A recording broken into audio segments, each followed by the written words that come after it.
रेसिपीटे बनामा देखुन इटा परिबा माने काଣା काଣା काढ़ी जाए पोई चिंगुड़ी बेसर तरकारीटे बनामा तार लगी है आलू सारू बैगन माखन बड़ी भाजी छे चिंगुड़ी के मुई आगरू भाजी दी छे तापरे किनी पैन गुटे नहीं गली तेल पकाली सेन पंचफुटन टिके देली तापरे प्याज पके देली इटा सब भाजी हो सारला परे सब परिबा के भी मुई पके देली परिबा माने देखा जाउछ तो जह्नी भी अच्छे आलू सारू जह्नी माखन बैगन ये सब परिबा के देई करी घाटी घुंटा देली बेसर भी मुई ऑलरेडी आगरू बाटी सारी छे सुरसो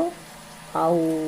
लेसुन आ सुखा मिर्चा 5-6टा बाटी छे हेती ले मुई एक्स्ट्रा मिर्चा कंचा मिर्चा भी नहीं दी सब परिबा देई करी भाजी सारला परे सेथिरे लूण आउ हल्दी टिके भी दे देली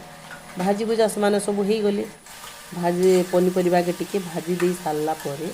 ताके मुझे ढापी देती टिके पनीपरिया सिझवा बोली करी ढक्कन टिके लगेदेली तापरे सेटा सिझी सारला परे मुई साग धुईक रखी आउ चिंगुड़ी के भी पकेदेली तार उपरे बड़ी तो देती न बेसर भी देदेली बड़ी भी देदेली साग भी देदेली चिंगुड़ी भी एका संगे देदेली तापरे उल्टे पुल्टे देली केते सुंदर कलर दिशुचे देखुचन तो तरकारी बहुत बढ़िया टेस्ट है इटा नॉन भेज वाले भी बने पारबे आ भेज वाले भी चिंगुड़ी के स्किप करी करी समाने बढ़िया से बने करी साधा बने करी बेसर तरकारी मजा करी पारबे सो एंजॉय बाय।